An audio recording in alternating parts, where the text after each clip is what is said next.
76 93. Voilà, et puis j'ai mis dans ton casier donc ton inscription pour la formation FIBAT, d'accord? Hein, donc cette personne avait déjà travaillé dans une entreprise sensibilisée sur les produits je dirais, naturels aujourd'hui dans l'habitat, tels que les enduits et autres, la chaux, et il souhaitait travailler son propre projet.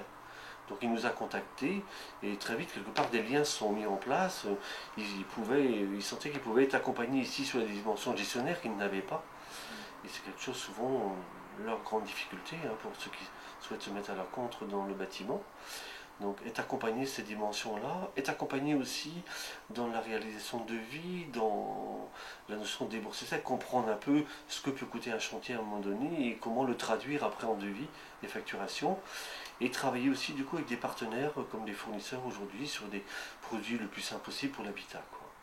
Et à partir de ça, comment construire du coup du conseil et être à même d'informer les clients sur tous les produits existants, aussi bien des produits conventionnels que d'autres produits.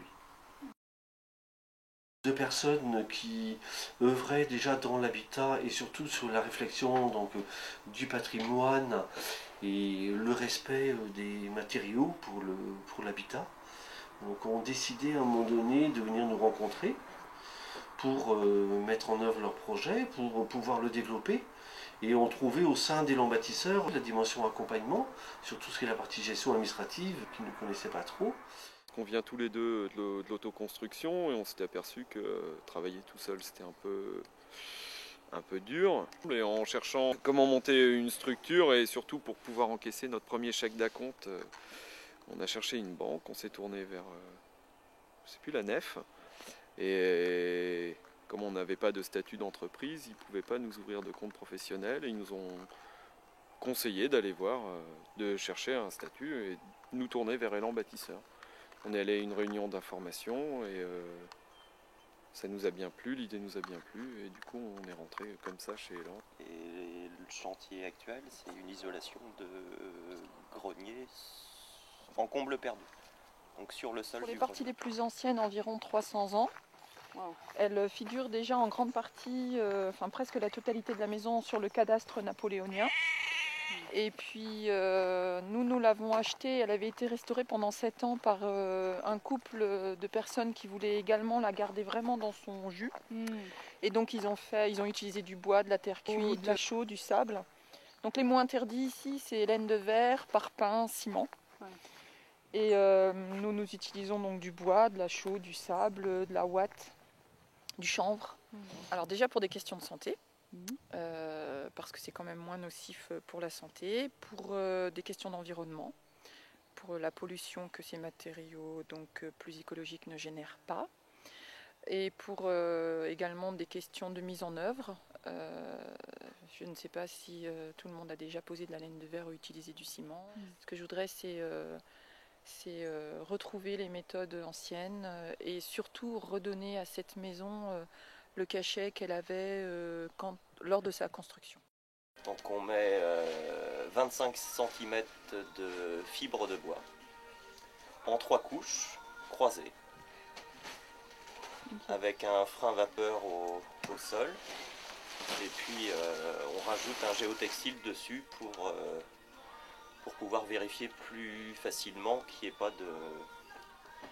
de rongeurs. Alors l'intérêt de la laine de bois, c'est un isolant thermique aussi bien pour l'hiver que pour l'été, puisqu'il a un déphasage qui est important. Pour le confort d'été, 20 cm de fibre de bois correspond à 80 cm de laine de verre. Par contre, pour l'hiver, les performances sont équivalentes. Et puis après, c'est un matériau qui est sain, qui se recycle. La laine de verre a une durée de vie de 10 ans s'il n'y a pas d'eau. La fibre de bois résiste beaucoup plus longtemps et même si elle est mouillée, elle va sécher et reprendre ses qualités originelles.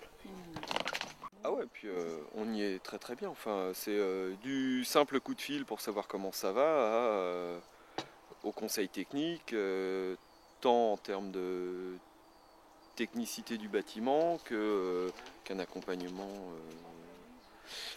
sur côté financier, la gestion, la comptabilité.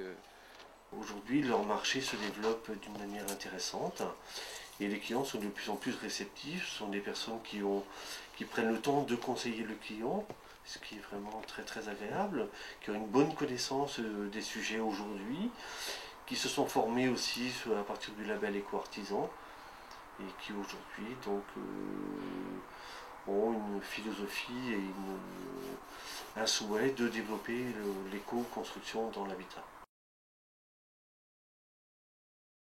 La coopérative d'activité et d'emploi, sous sa dimension coopérative, effectivement, présente les valeurs donc, de solidarité, de faire avec.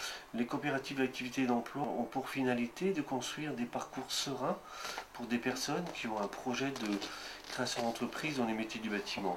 À l'appui donc d'un accompagnement sur la dimension comptable, fiscale, juridique, un accompagnement à l'étude de marché, un accompagnement au test de leur marché, un accompagnement à la mise en œuvre de leur propre marché par la réalisation de devis, de facturation, de conseils en commercialisation et en communication.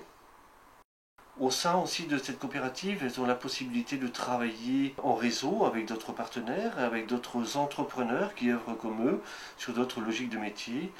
Et la valeur ajoutée serait aussi, je dirais, l'ouverture aujourd'hui à l'éco-construction. Élan bâtisseur et élan créateur faisant partie du champ de l'économie sociale et solidaire, nous sommes sensibles à tout ce qui est dimension aujourd'hui de réseau, tout ce qui est dimension de solidarité et tout ce qui est l'économie et l'écologie aujourd'hui dans l'habitat. Et par conjugaison des éléments sur automatiquement durer la construction. Ce qu'apportent les échanges, je dirais, c'est le point de vue de chaque acteur dans aujourd'hui la filière de l'éco-construction. Chacun, à partir de sa compétence, peut approfondir quelque part l'élément sur lequel il est. Un exemple, Études et Chantiers va travailler beaucoup plus sur la notion de filière et sur la notion de métier. Les autres acteurs aussi comme la SIG va travailler sur le développement sur le territoire donc des nouveaux projets au regard de l'éco-construction, l'éco-habitat et autres, ainsi que ARP.